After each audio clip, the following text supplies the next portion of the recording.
Good afternoon, everyone. I wish I got that response all the time. That was awesome. So I'm just doing a couple announcements. First, we're doing FlipON.TV. That's going on throughout the convention center. I'm sure you've seen people around with our cameramen there. Make sure to go to the website too, because we got a lot of other rooms that are being videotaped. Next is please no flash photography, but please take as many pictures as you like. We'd like to see those up on Facebook and all that kind of stuff. Also, we have a microphone over there, so if you have questions, feel free to go up and use it. And let's see, I'm forgetting one thing. Flash photography, cell phones. If you have phone calls, please take them outside, and also if you can just take a moment to put them on silent or vibrate.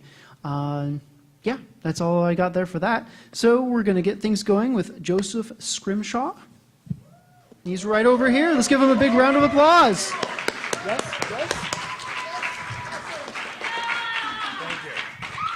Thank you guys very much for coming. So it's not really a panel, it's more of a comedy show and a reading.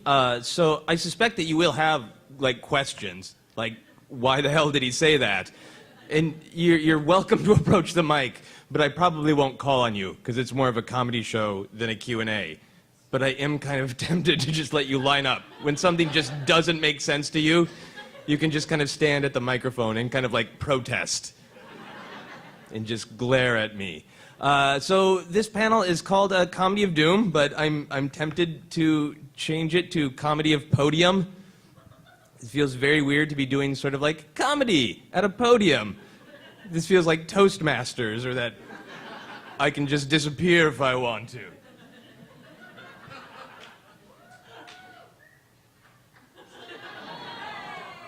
I'm tempted to do an absolute hour of that. That would be great. I see that there are some younger children in the room. I was planning on using some naughty words. Parents, if you are okay with me using naughty words, can you yourself yell a naughty word right now? All right, so no naughty words then. Go ahead. Go ahead. All right. Can you, just so I feel comfortable. Thank you. For people who couldn't see him, he had this really relaxed, easygoing, fuck. Could you do that again, except for can you say fuck you? And fuck you too, sir. Thank you very much for being here. And in the front row. And there goes a young child. I totally understand. Look like Hermione. She's heard the F word before. Hermione has heard the F word a lot. So I want to start out by just telling you a little bit about myself. And I want to do that by telling you about my favorite television show.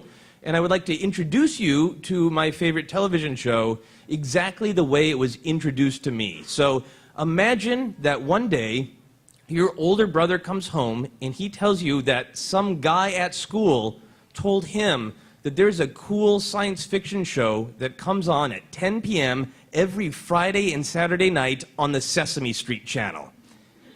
And you had no idea that the Sesame Street channel even broadcast after 10 a.m., but you decide to tune in. Literally physically tune in. You have to turn a dial. And you have to adjust antennae like you're a steampunk or something. So you're watching, and the credits come on, and the music is cool, creepy, funny, and scary all at the same time, like if Weird Al Yankovic wrote the music for your funeral or something. And then you see these monsters come on the screen, and these monsters are outfitted with guns and plungers. Like they're the most violent and least effective plumbers ever. And you see them match wits with a charming man with a giant nose. And you wonder, what the fuck is this? So you watch again the next night, and you see an entirely different charming man fight more weird monsters. And you want to look up what this is on Wikipedia. But Wikipedia does not exist yet. So you ask your brother to ask that guy he knows at school, which, when you think about it, isn't that different than looking it up on Wikipedia. And Monday finally rolls around, you get the download, and the show is, of course, called Doctor Who. And the plunger plumber monsters are called Daleks. And the man with the charming nose is called the Doctor. And there's more than one of them because instead of just dying like a boring American hero, he regenerates. And then for a little while, you're confused and think that maybe James Bond is a Time Lord.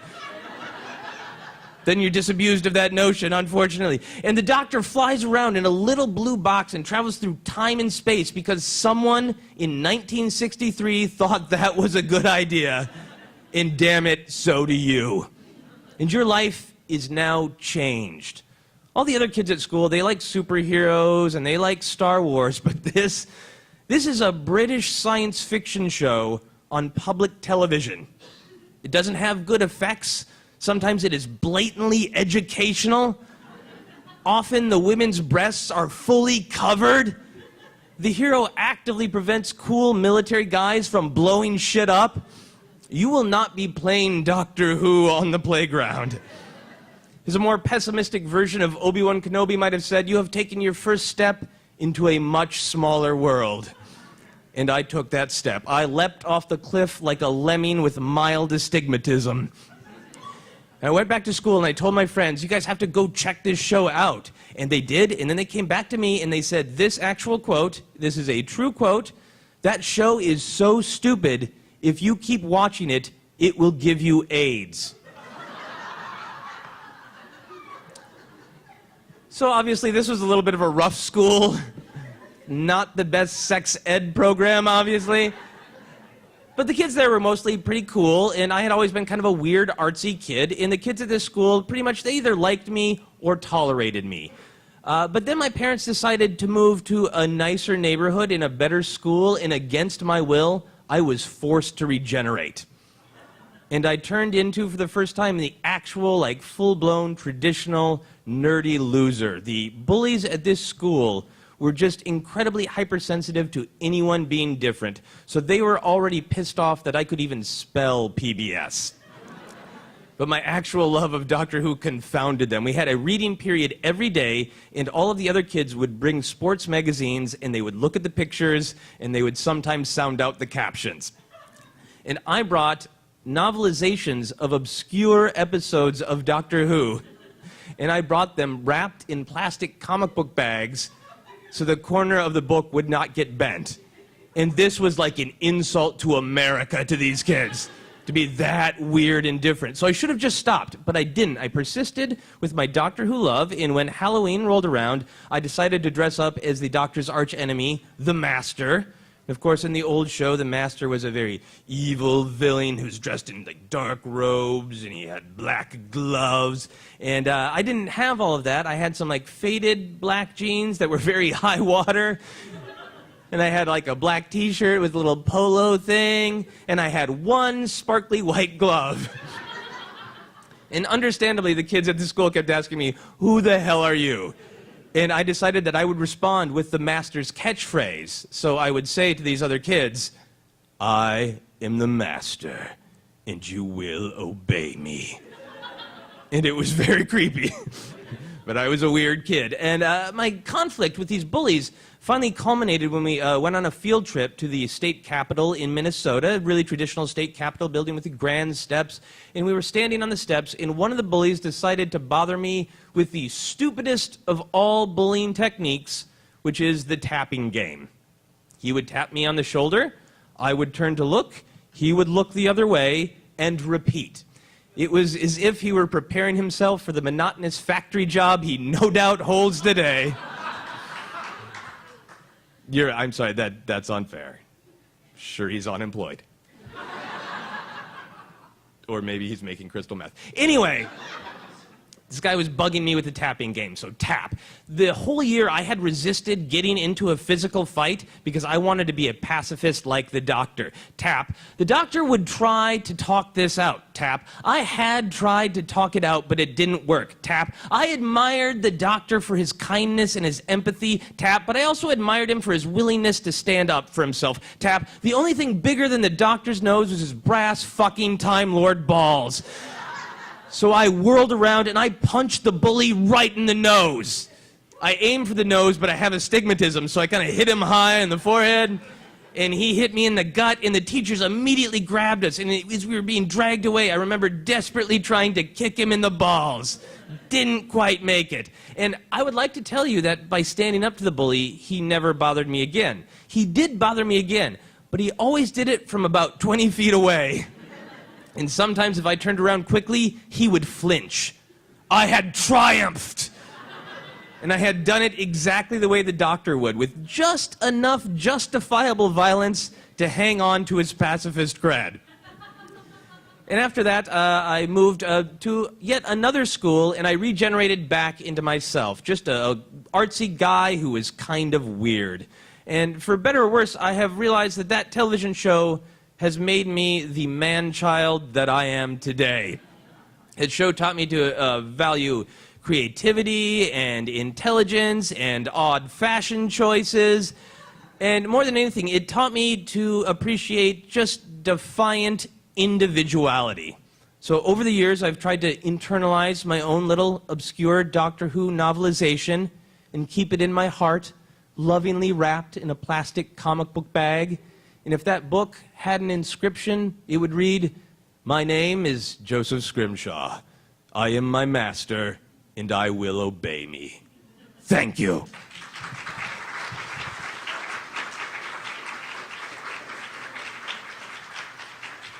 Thank you guys very much. Another thing to know about me is like I like Batman a lot. By applause, do people like Batman? This is terrible pandering. What would I do if you guys are all like, yeah, I'm kind of done with Batman. He's been too big too long. Got to take him down. So this holiday season, I was giving some thought to how Batman would feel about different things. And one thing in particular that I was giving some thought to is the Jingle Bells version of Batman that's all about him. And I got to wondering, well, how would Batman feel about that? So I wrote it as a blog. You can find it on my website at josephscrimshaw.com. But I would like to read it for you as Batman. Enjoy. Hello. I'm Batman. I am vengeance. I am the night. I'm upset about the Batman version of Jingle Bells. You know, the one where children replace the normal chorus with one about me, Batman. I'm Batman. Not only are the lyrics insulting, they're riddled with inaccuracies. Here are the traditional Bat lyrics. Jingle bells, Batman smells. Robin laid an egg. The Batmobile lost a wheel, and the Joker got away. Hey. I will note the hey is optional. Let's break this down line by line. Jingle bells, that's fine. Batman smells. You would think I'd have a problem with that. You would be wrong. Of course I smell. I spend hours fighting, sweating, bleeding in tight, constrictive body armor. I am rank. I am like 1,000 filthy locker rooms filled with 1,000 wet dogs. I am your worst olfactory nightmare, and I like it that way. My goal is to strike terror in the hearts of criminals. I can't really do that if I smell nice. I don't want to pop out of the shadows, grab some punk, and then have them say, well, he looks scary, but he smells like lavender. It's just stupid. I don't want Catwoman to be able to track me through the city because she can pick up a faint odor of cinnamon and nutmeg. I'm not a fancy coffee drink. I'm Batman. Let's move the hell on. The next lyric is, Robin laid an egg. This one is just dumb, dumb, super double dumb. I didn't even get it at first. Why would Robin lay an egg? Oh, because Robin is also the name of a bird. Ha ha ha, very funny, motherfuckers. No, it's not. He's an 8-year-old boy. I can think of at least 3 reasons an egg should not be coming out of him. You think it's funny to sing Robin laid an egg? Well, you take a second and you picture that actually happening. Gross. Besides, I don't even work with Robin that much anymore. He's too loud and bright. It's like Katy Perry doing a duet with The Cure.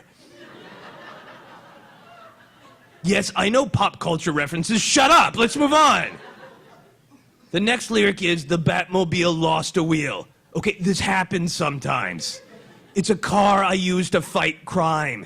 It's not like I accidentally drove over a broken Nalgene bottle on my way to take the kids to soccer practice in the PT Cruiser. No, the Batmobile gets shot all the time with rockets and shit. I lose wheels. What am I supposed to do? Pull over and call AAA? That's stupid. This one makes me really mad. Let's move on. The next lyric is, the Joker got away. Again, yes, this happens. I keep letting the Joker get away.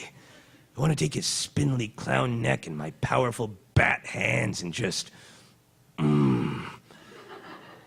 Anyway, finally the optional lyric, hey.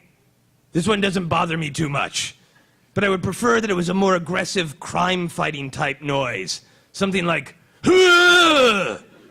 That would be better. In fact, here are some better lyrics for the whole damn thing. Jingle bells, Batman repels. Like, I'm repelling crime in a broad sense. Or it can be repels like I'm climbing down a wall. Whatever you want. Next lyric, Robin is not here. He's not. I don't hang out with him anymore. When was the last time you saw us together? Get over it. MoveOn.org. Fuck. Next lyric, the Batmobile performed to spec. That is respectful to the engineers who designed the car. It's an impressive technical accomplishment. Next lyric, and the Joker is in jail. Because I do actually catch him. Like most times. Like all the time I catch him, you jerks. Jesus. So, putting it all together, here's what you should sing. Jingle bells, Batman repels, Robin is not here. The Batmobile performed to spec, and the Joker is in jail. Would you like to try that all together? All right, I'll review the lyrics one more time. Jingle bells, Batman repels, Robin is not here. The Batmobile performed to spec, and the Joker is in jail. All right, on the count of 4. 1, 2, 3, 4.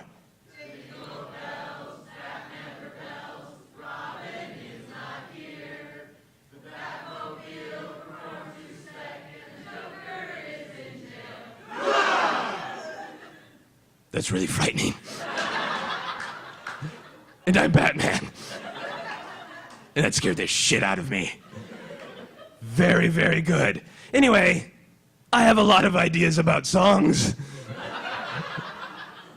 I could go on like this all night, but duty calls, and I must answer. I am vengeance. I am the night. I know I smell, and I'm okay with that. I'm Batman.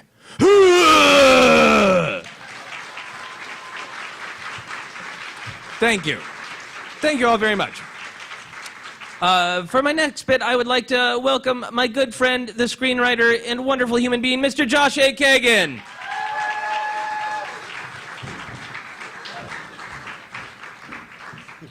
Congrats on your successful stage mount. I'm not Batman. He is not Batman. So go ahead and pick up that microphone. And go ahead and stand. So I'm going to do a bit about Star Wars. Do you guys like Star Wars? You're still being patient with Star Wars is what's happening, isn't it? So one of the things that I like to think about of Star Wars is the time in between the prequels in the original trilogy. Darth Vader makes the choice, to go to evil and to align himself with Emperor Palpatine, right? And then, about 20 years go by without that much to do.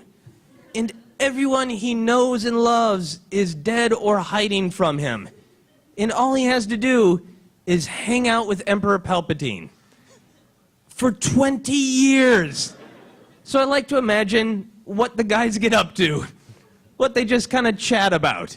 And I imagine that Emperor Palpatine would do most of the talking. So for about 3 or 4 minutes, I'm going to be Emperor Palpatine. And I'm just going to say stuff to Josh A. Kagan, who will be portraying Darth Vader.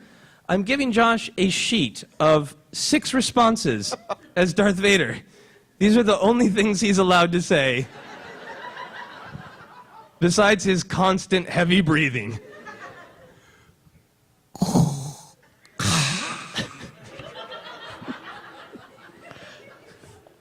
That really had kind of like a Jamaican vibe to it. Hook-cha! It's a very festive Darth Vader. He sounds like he is just choking on the smallest cracker ever. I like the little oyster crackers. Perfect. Here's your list of potential Vader responses. Try to use them all. It is 1:35. We're going to do this for about 3 minutes.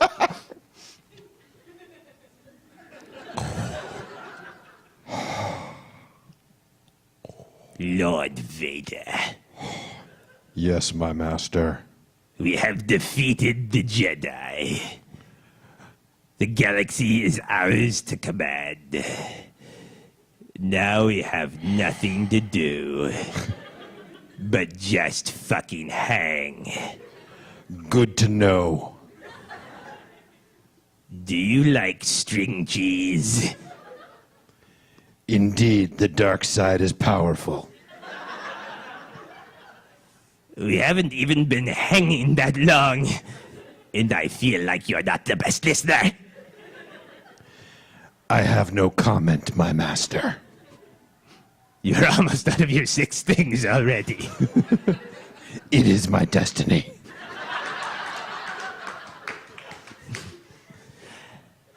Have you ever masturbated in the shower, Lord Vader? YOLO, my master.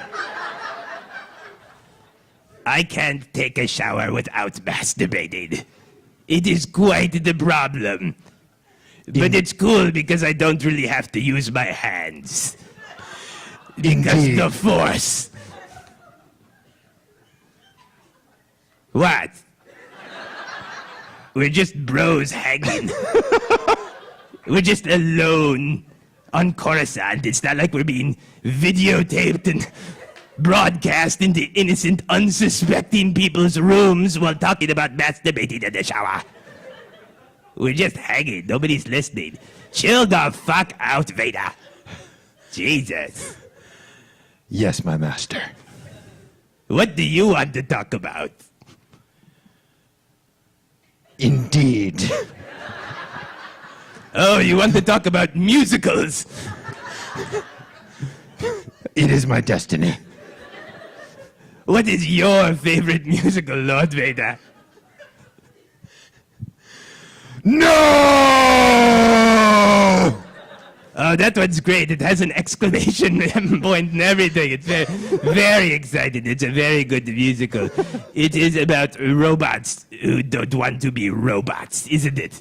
And they sing and they dance. And one robot says, "Are we human?" And the other robot says, YOLO, my master.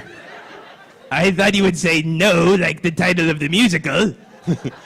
No.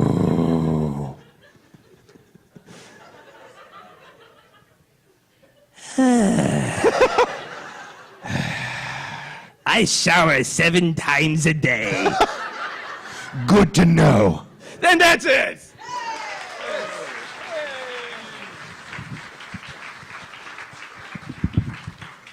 Thank you very much. I've been wanting to do that for years. That was so cathartic. Does this get automatically broadcast into people's rooms? What? What? Why not? No. I can't believe that no one is lined up for questions after that. Come on, people. I'm going to give you guys your choice. I would like to read something from my book, Comedy of Doom. I can either read something about Jane Austen or something about Lovecraft. Closely related. So, by applause for Lovecraft. By applause for Jane Austen. The Jane Austen applause were probably just as loud, but like 100 times more polite. So little Jane Austen. All right, we'll do Lovecraft. This is my book, Comedy of Doom, where a lot of this material comes from, and it is available if you'd like to purchase a copy after the panel. I really like Lovecraft, and I get frustrated that there aren't more interpretations of Lovecraft that really get the true spirit of what he is writing about nihilism and monsters and xenophobia, and interpreting that for children. So I think that more children should be exposed to those things. So I wrote a children's version of Lovecraft, and this is called The Thing That Should Not Be Under Your Bed. Page 1. There is a monster under your bed right now. It is going to kill you, and there is nothing you can do about it. Page 2. It's a very strange-looking monster. It has a big, scaly head, a long, slimy body covered in wings, tentacles, and thousands of beady little red eyes. The monster stands on 2 heathen goat legs. Finally, the monster has a big, slobbering mouth, right where its vagina should be. A vagina with teeth is called a vagina dentata.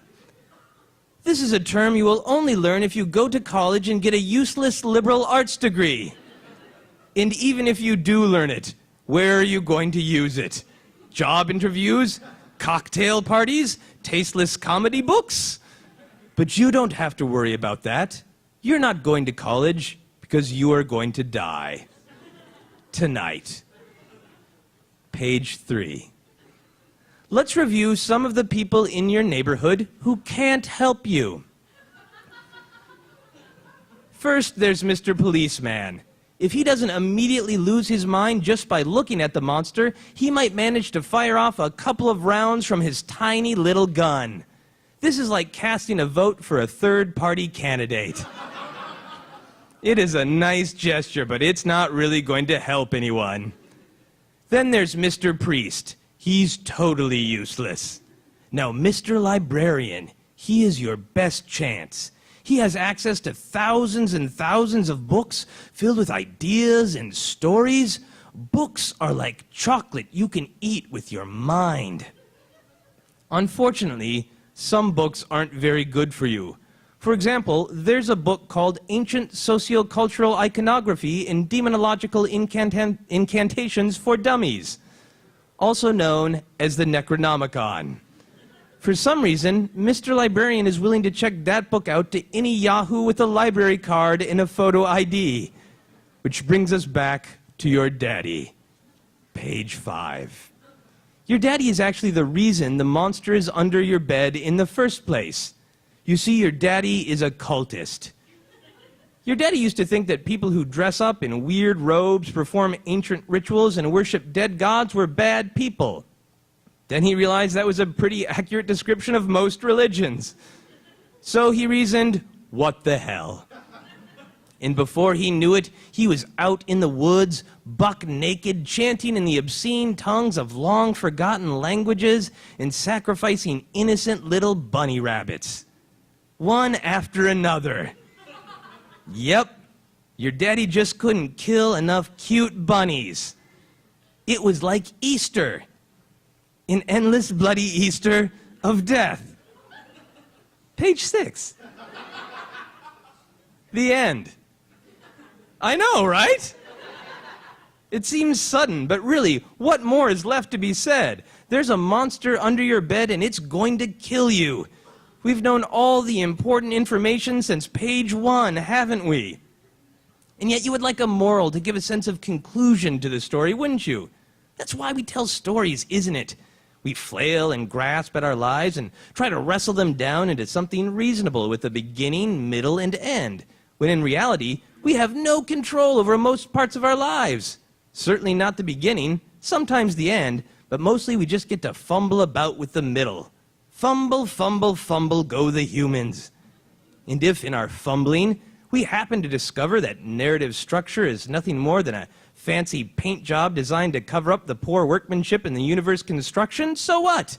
It's nice to share stories with friends, stories that make us laugh and cry and think about different nice ways we might fumble around with the middle of our lives. Stories are fun. Unfortunately, yours is over. Because there exists in this world a thing that by all human standards of decency should not be, and it's under your bed right now. So to all you other children out there who get to go on living, good night, sleep tight, and don't let the vagina dentata bite. Thank you.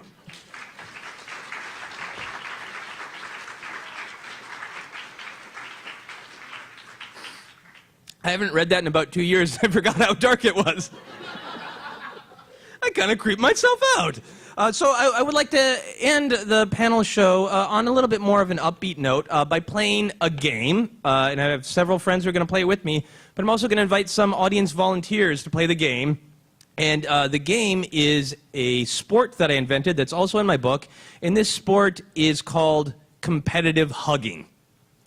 And it is a sport that acknowledges our basic human desire to beat someone at something, but also to be really positive and fun about it.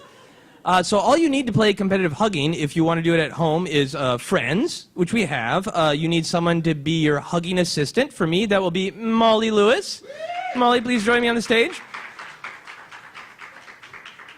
And the last thing you need to play competitive hugging is a ball, because all sports should have a ball. And you'll find out how this works in competitive hugging in just a minute.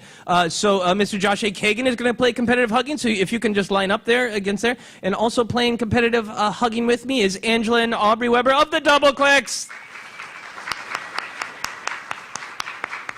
So I need 3 more audience volunteers to play competitive hugging. I see your hand go up, so come on up and join us if it's okay with your dad. All right, so go ahead and line up. I see another young lady right there. Come on up. And, are you wearing a Captain Kirk shirt? I am. Oh, hell yes. Get up here. What's that? Excellent. So here is how competitive hugging works. I will quickly go over the rules for you guys. So here is how you will be judged. You will be judged on the following criteria: pressure, duration, authenticity, style, creep factor, and dismount. We are looking for the best overall hug. So here are some things that hugging is not, some things that you should not do. Both combatants must hug. If only one person is hugging, that is not a hug. That is like a slow, ineffective tackle, so don't do that. There's no traveling while hugging. A hug that awkwardly shuffles around the room is called a junior prom. Also, this is not professional wrestling or awkward foreplay, so do not get behind anyone at any time. This is all face-to-face hugging. So as hugging judge, I will be controlling the proceedings, but Molly Lewis will be making a noise for me when different things are supposed to happen. Can you make your noise, Molly? Does that work? No. How's that? Yeah, that is a nice commanding twee ukulele noise. Cling, please stop. Okay, so on the first noise, the 2 hugging combatants will begin to circle one another and speak loudly about their feelings. This is so we can all understand why they need the hug and who needs the hug most. At the next noise, they will approach one another to hug, and I will insert the crotch ball. This ball will go between their crotches, because this is not about any like randy times in the nether regions. This is about hugging. It's a beautiful, special thing between 2 human beings and a football. On the third noise, the actual hug will begin. You can hug for a while, and then we'll make the final noise. You will dismount, and both myself, Molly, and you, the audience, will judge. So for our first combatants, I would like Angela and Aubrey to combat. So approach one another. Molly, make the noise. Circle and speak loudly about your feelings. I'm confused. I like your boots. I'm really jealous of your t-shirt. You can't have my t-shirt. That's good, good. Get into the conflict. Keep circling. I thought there was going to be a noise and then there wasn't, but I was right. Keep circling. Speak loudly. Be mean. I wish you didn't wear the same sweater as me today.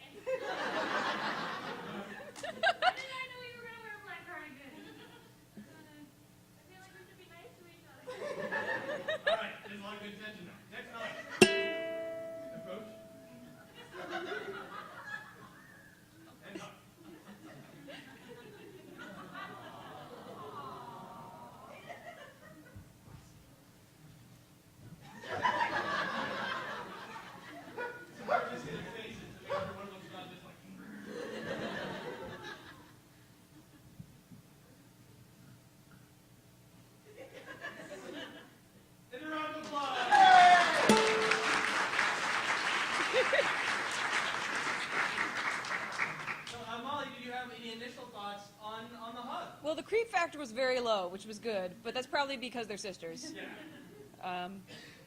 I don't know. The faces were good. The authenticity. I feel strongly about this hug. I thought it was pretty authentic. Angela's face looked very authentic, and then I circled to see Aubrey's face, and she made it more authentic for me. She made me a little nervous. She was smiling like a normal human, and then she turned into an anime character. It was a very good dismount, because one of the challenges of this is who's going to grab the crotch ball so it doesn't just go flying. And Angela, you did a very good job just taking control.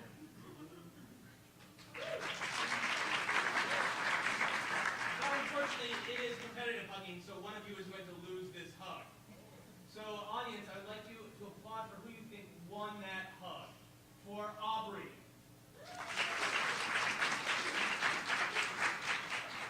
For Angela.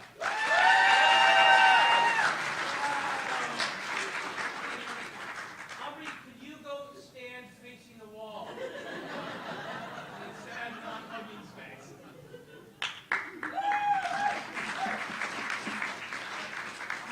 What's your name? Megan. Megan, and what's your name? Jordy.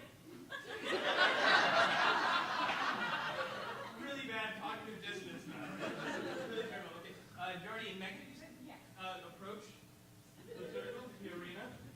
Okay. And Molly, give us the noise. Begin circling and speaking loudly about your feelings. Oh, and that's a nice quick stance already. I have a hard time sharing my feelings with others.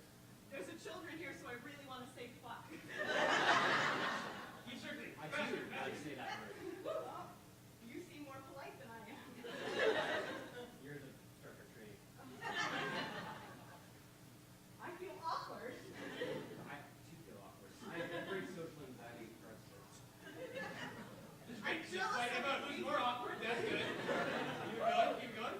I think you're winning in the awkward. I think All right, let's hug back.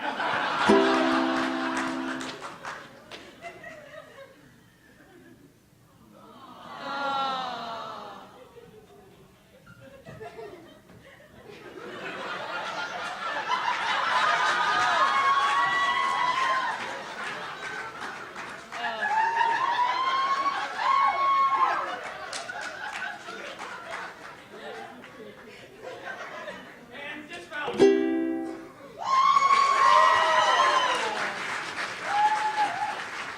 was an excellent hug. There is a lot of exciting stuff going on.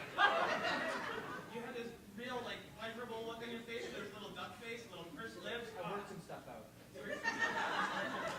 An excellent dismount too. You were like Kurt. Kurt was going to keep his hands on the crotch ball. But you had that nice courage. Molly, any thoughts on the hug? The swaying is always good. I award extra points for swaying, and I award extra points to Megan for giggling as well. That's extra charming. What do you think giggles in a hug mean? I think it's it's a pleasurable. I mean, or maybe it's nervous giggling. I don't know. With the discussion of how awkward they were, it could have been a nervous giggle. I hadn't really factored that in. Excellent. So, audience, who do you think won the hug? Please applaud for who you think is the winner. Megan?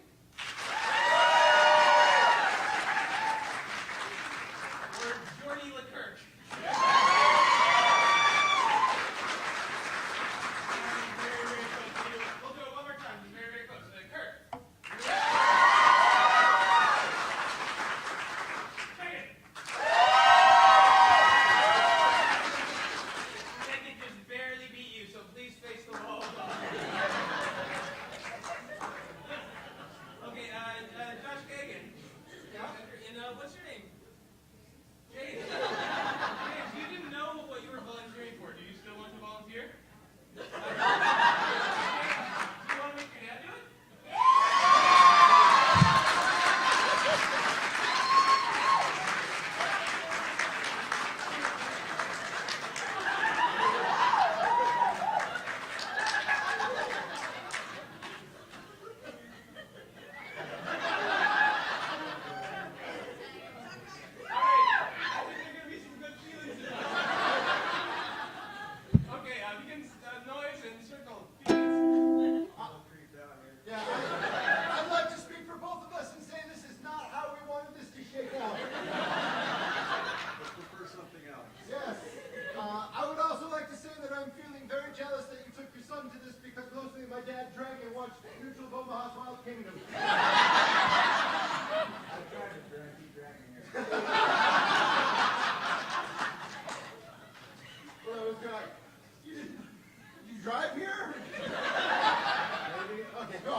clean mutual dismount? And they dismounted the same way. It was like synchronized dismounting. Yeah.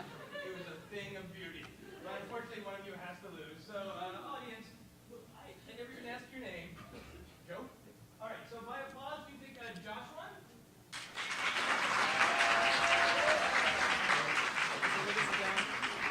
Or by applause, do you think Joe won?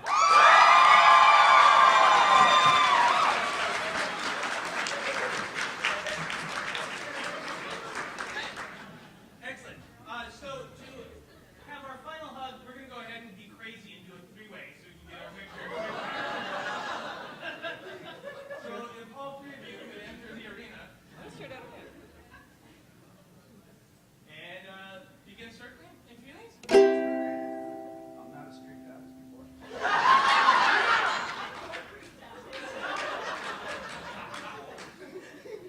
Weird, but also good. I hope the cross ball doesn't fall. You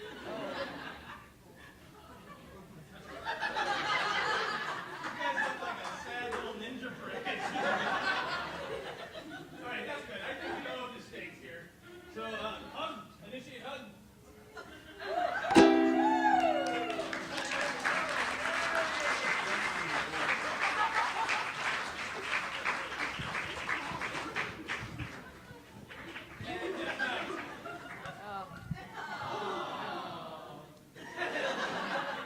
Just like it, Angela. Just like it.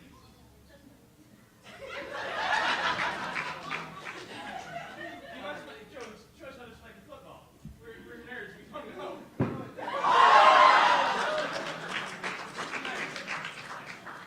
Molly, any thoughts on that hug? I'm feeling bad for James because that's probably what he thought he was signing up for. We'll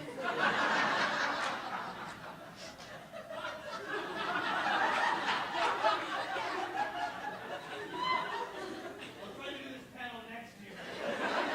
Sit in front.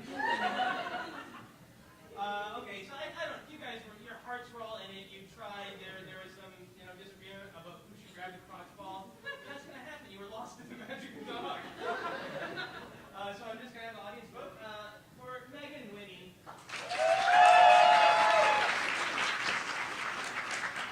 For Angela winning.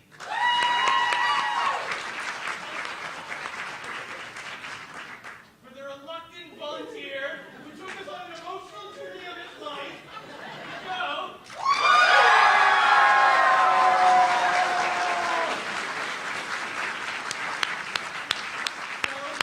you are the victor. Congratulations. But here's the thing. Here's the beautiful part of competitive hugging. We now know that Joe is the best hugger probably at this entire convention. So we all felt like we lost, but really, you didn't. Because we're all going to get a group hug from Joe.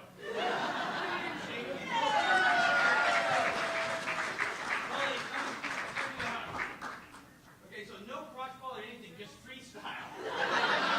Freestyle hugging, group hug on the count of three. 1, 2, 3.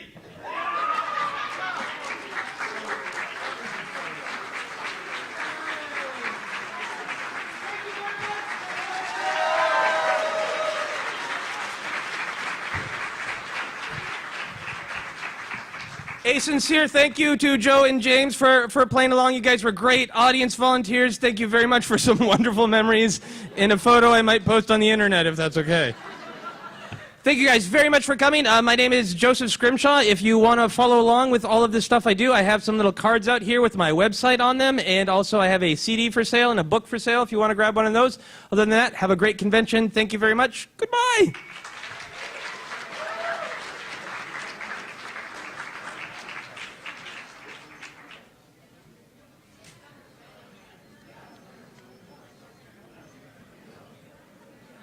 Thank you very much.